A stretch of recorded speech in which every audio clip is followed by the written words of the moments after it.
গণিত প্রকাশ দশম শ্রেণী। আমরা আজ শুরু করছি অংশীদারি কারবারের, অর্থাৎ কোষে দেখি 14 17 একের অঙ্ক থেকে। 17 একের অঙ্কে দেওয়া আছে একটি অংশীদারি ব্যবসায় সমীর, ইদ্রিস এবং অ্যান্টনির মূলধনের অনুপাত 1/6:1/5:1/4। বছরের শেষে ব্যবসায় মোট 3,700 টাকা হলে অ্যান্টনির লাভ কত হবে হিসাব করি। তাহলে এখানে তিন বন্ধু সমীর, ইদ্রিস এবং অ্যান্টনির মূলধনের অনুপাত দেওয়া আছে। আমরা প্রথমে মূলধনের অনুপাত লিখি। তাহলে সমীর, ইদ্রিস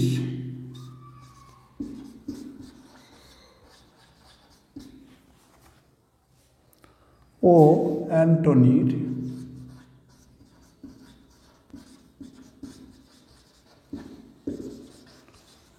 মূলধনের অনুপাত।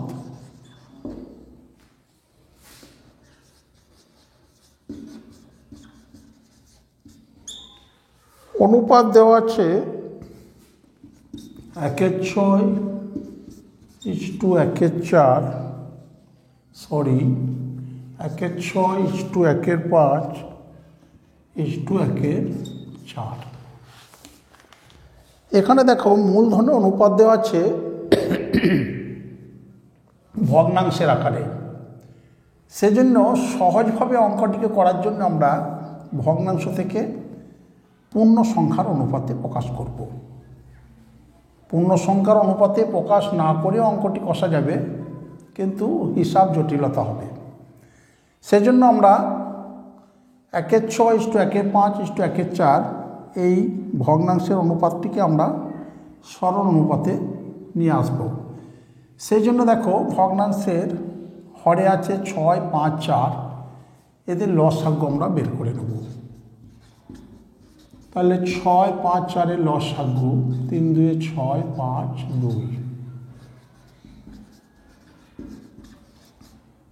লসাগু হলো 2 × 3 × 5 × 2 সমান 60। এখন দেখো প্রত্যেকটি ভগ্নাংশকে আমরা লসাগু দিয়ে গুণ করে নিই। 1/6 × 60 = 1/5 × 60 = 1/4 × 60 সমান হলো 6 10 60, 5 12 60, 4 15 60।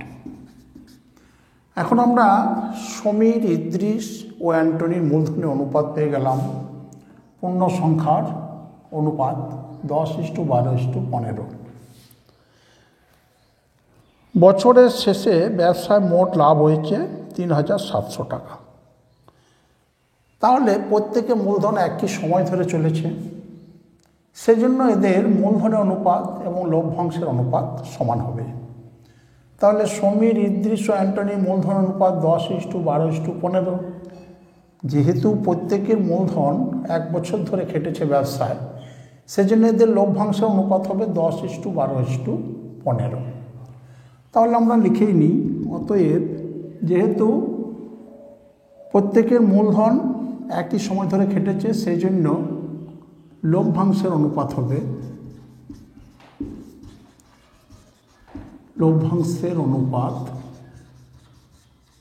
সমান 10:12:15। এখন মোট লাভ হয়েছে 3,700 টাকা। লিখব আমরা মোট লাভ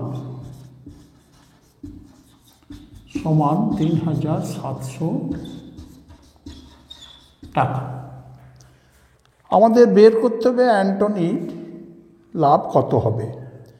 অ্যান্টনি দেখো আমাদের শেষে আছে। অতএব অ্যান্টনির লাভ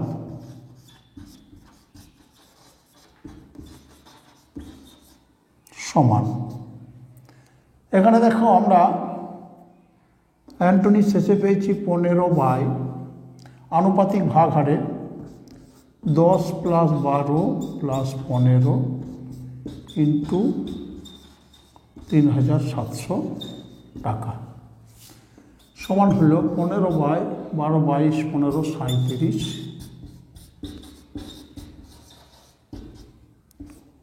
হিসাব করে সমান হলো 1500 টাকা। তাহলে আমরা হিসাব করে পেলাম অ্যান্টনির অ্যান্টনির লাভ হবে 1500 টাকা। এবার আসি আমরা 17-2 অঙ্কে।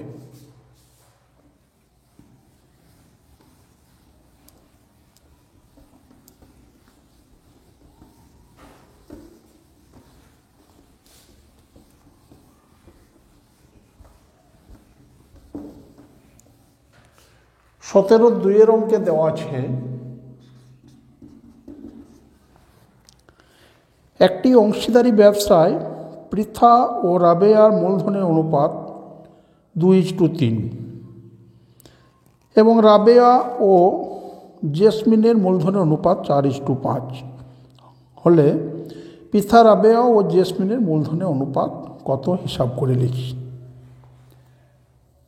এখানে দেখো পৃথা রাবেয়ার মূলধনের অনুপাত দেওয়া আছে, তাহলে লিখি আমরা পৃথা ও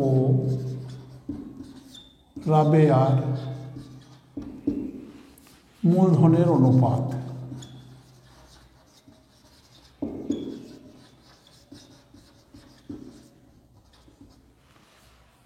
পৃথা ও রাবেয়ার মূলধনের অনুপাত দেওয়া আছে 2:3। আবার দেওয়া আছে রাবেয়া ও জেসমিনের মূলধনের অনুপাত। রাবেয়া ও জেসমিনের মূলধনের অনুপাত।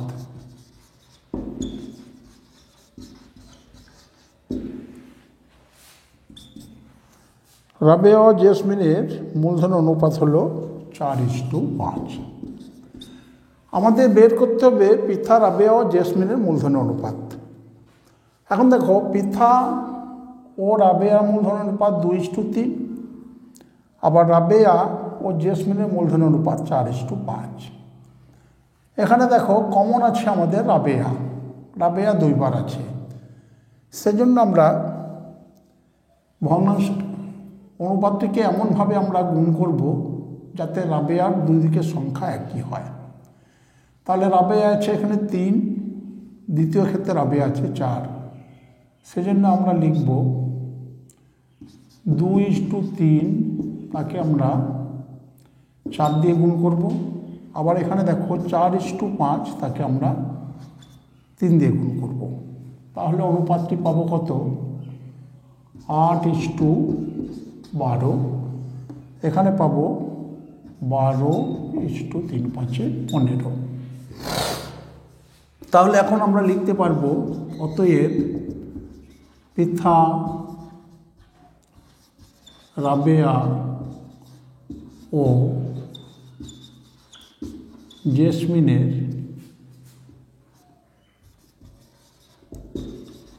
মূলধনের অনুপাত।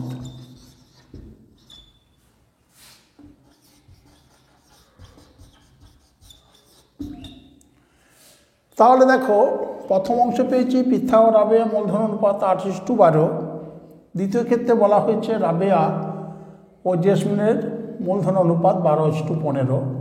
এখানে 12 আমাদের কমন সংখ্যা, তাহলে পাবো আমরা 8:12:15। তাহলে আমরা পেয়ে গেলাম পৃথা, রাবেয়া ও জেসমিনের মূলধনের অনুপাত হলো 8:12:15। এবার আসবো আমরা 17-3 নম্বর অঙ্কে।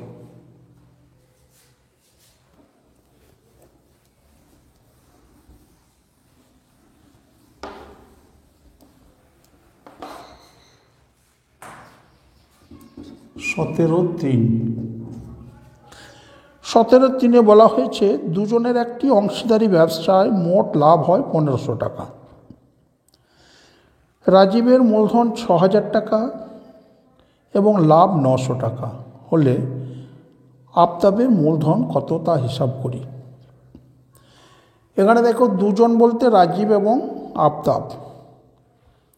রাজীবের মূলধন বলা হয়েছে 6000 টাকা এবং লাভ হয়েছে 900 টাকা। আবার ব্যবসায় মোট লাভ হয়েছে 1500 টাকা।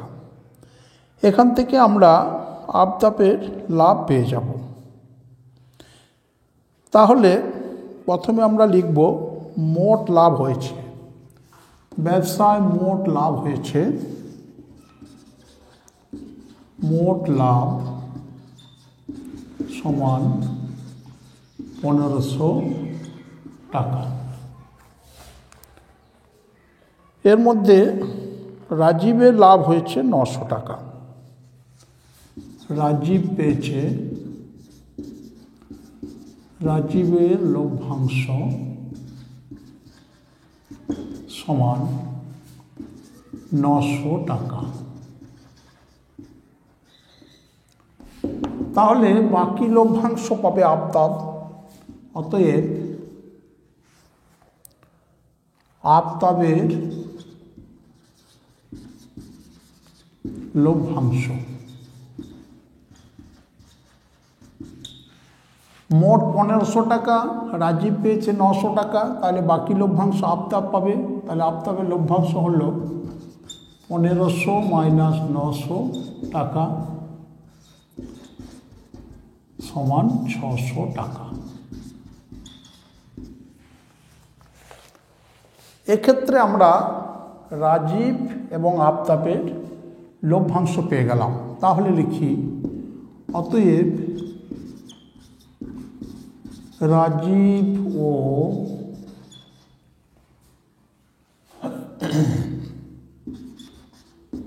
আফতাবের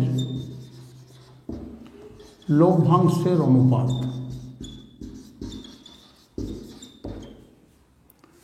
লভ্যাংশের অনুপাত। দেখো রাজীব পেয়েছে 900 টাকা, তাহলে 900 ইস্টু আফতাব পেয়েছে 600 টাকা, 600, 9:6,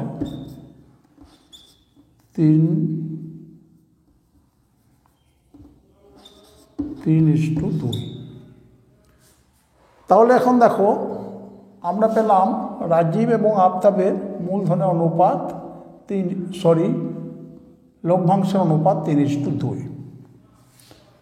এখন এই ব্যবসায় রাজীব এবং আফতাব দুজনেরই মূলধন কিন্তু সমান সময় ধরে খেটেছে, সুতরাং লভ্যাংশের অনুপাত এবং মূলধনের অনুপাত সমান হবে। তাহলে এখন আমরা লিখতে পারবো অতএব তাদের মূলধনের অনুপাত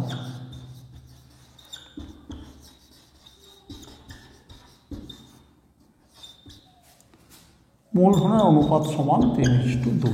একই সময় ধরে খাটার জন্য মূলধন অনুপাত এবং লভ্যাংশ অনুপাত সমান হলো। এখন বলা আছে রাজীবের মূলধন 6000 টাকা। রাজীবের মূলধন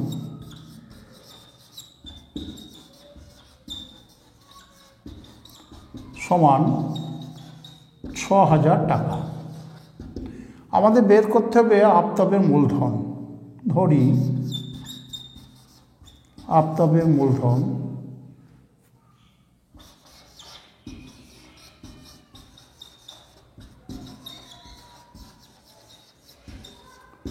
সমান x টাকা।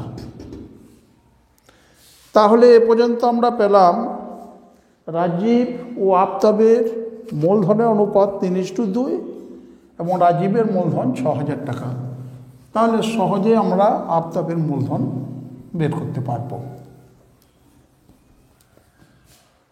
তাহলে লিখব আমরা অতএব রাজীবের মূলধন পেয়েছি 6000 টাকা, তাহলে 6000 ইস্টু আফতাবের মূলধন পেয়েছি x টাকা ইস্টু x ইজিক্যাল টু 3:2 বা 6000 বাই এক্স ইজিক্যাল টু 3/2, তাহলে 3x ইজিক্যাল টু 2 × 6000 বা x ইজিক্যাল টু 2 × 6000/3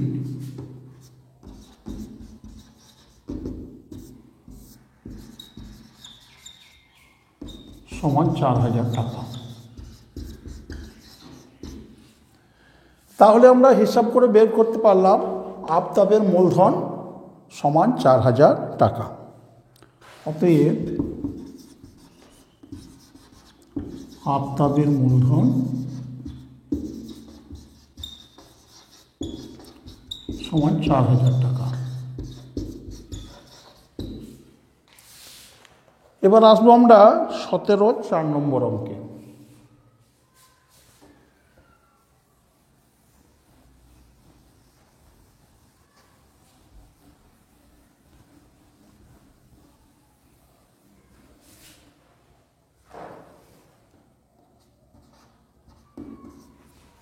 সতেরো 4 নম্বর অঙ্কে বলা আছে একটি অংশীদারি ব্যবসায় 3 জনের মূলধনের অনুপাত 3:8:5। প্রথম ব্যক্তির লাভ তৃতীয় ব্যক্তির লাভের থেকে 60 টাকা কম হলে ব্যবসায় মোট কত লাভ হয়েছিল হিসাব করে লিখি। এখানে দেখো 3 জনের মূলধনের অনুপাত দেওয়া আছে, তাহলে আমরা লিখব প্রথম দ্বিতীয় ও তৃতীয় জনের মূলধনের অনুপাত।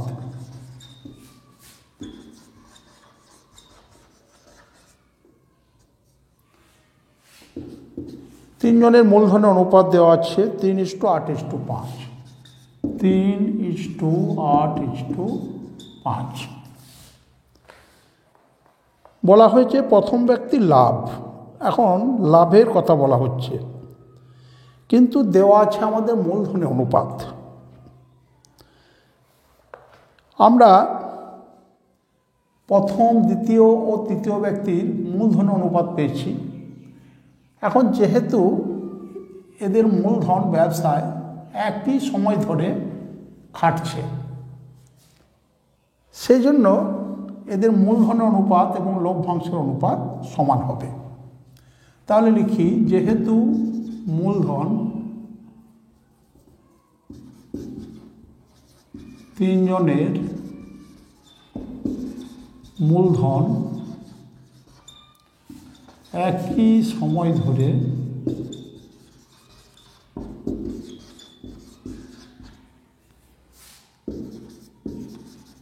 ব্যবসায় নিয়োজিত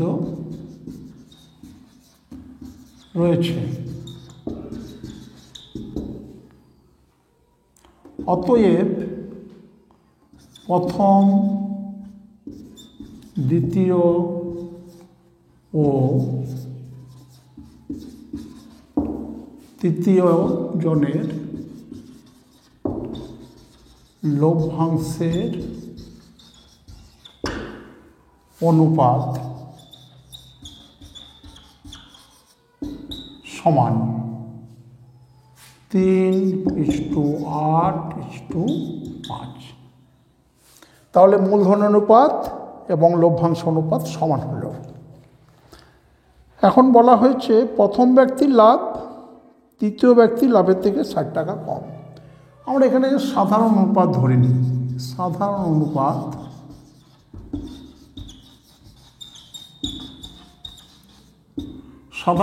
সমান x ধরি। অতএব প্রথম জনের লাভ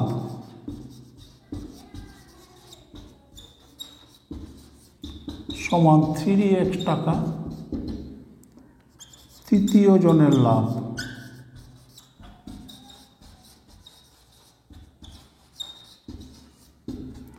সমান 5x টাকা। আমাদের বলা হয়েছে প্রথম ব্যক্তির লাভ তৃতীয় ব্যক্তির লাভের থেকে 60 টাকা কম। অতএব প্রথম ব্যক্তির লাভ হলো 3x টাকা, তৃতীয় ব্যক্তির লাভ হলো 5x টাকা। অতএব 5x minus 3x is equal to 60 বা twice x is equal to 60 x is equal to 30।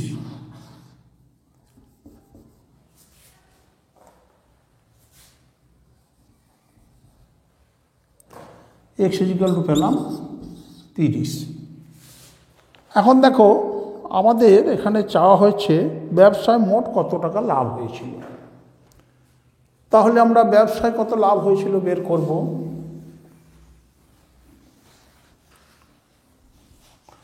সাধারণ অনুপাত আমরা এক্স ধরেছিলাম, অতএব ব্যবসায় মোট লাভ সমান 3x plus 8x plus 5x টাকা। 8 আর 3 11 5 16x টাকা সমান 16 ইন্টু 30 টাকা সমান 480 টাকা। অতএব ব্যবসায় মোট লাভ হয়েছিল 480 টাকা। এবার আসবো আমরা 17-5 নম্বর অঙ্কে।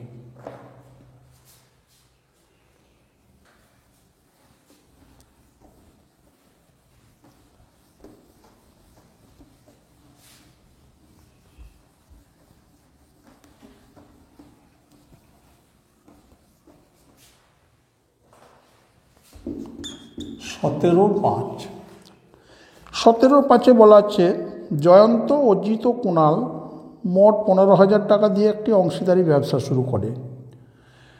বছরের শেষে জয়ন্ত, অজিত ও কুণালের যথাক্রমে লাভ হয় 800 টাকা, 1000 টাকা এবং 1200 টাকা। জয়ন্ত কত টাকা ব্যবসায় নিয়োজিত করেছিল। এখানে দেখো আমাদের লভ্যাংশ থেকে মূলধনে আসতে হবে। তাহলে প্রথমেই আমরা লিখব জয়ন্ত, অজিত ও কুণালের লভ্যাংশের অনুপাত। তাহলে লিখি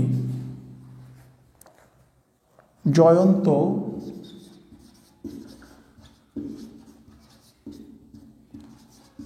অজিত ও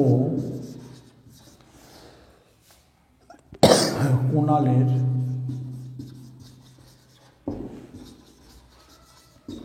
লভ্যাংশের অনুপাত।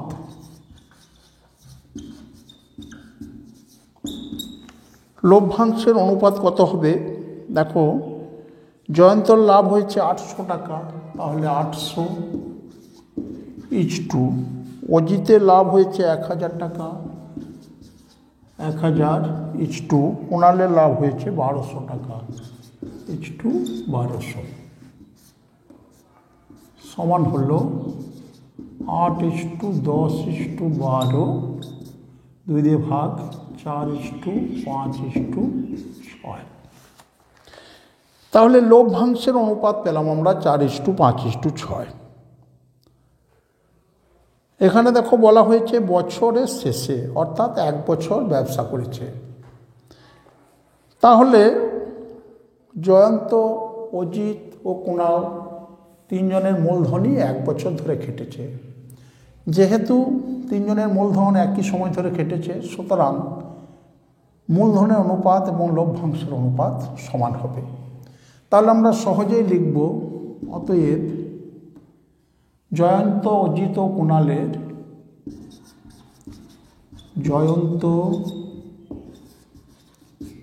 অজিত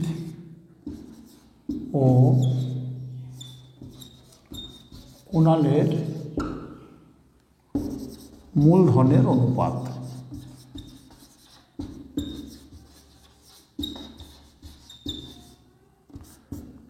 যেহেতু সমান সময় ধরে কেটেছে, সেই জন্য তাদের মূলধন অনুপাত লভ্যাংশ অনুপাত সমান হবে। তাহলে 4:5:6। এখন দেখো তিনজনের মোট মূলধন হলো 15,000 টাকা। তার লিখি মোট মূলধন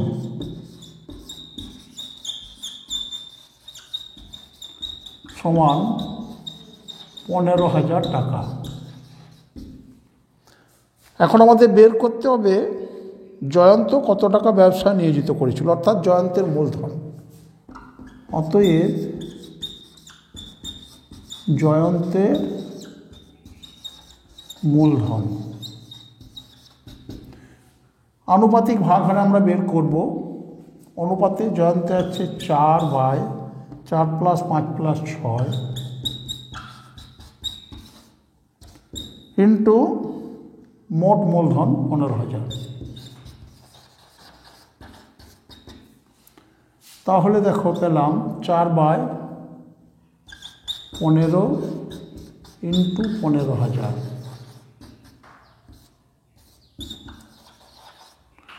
সমান পেলাম আমরা 4,000 টাকা। অতএব আমরা জয়ন্তের মূলধন বের করতে পারলাম 4,000 টাকা। আমাদের অংশীদারি কারবারের অর্থাৎ কোষে দেখি 14 অঙ্ক এখানেই শেষ হলো।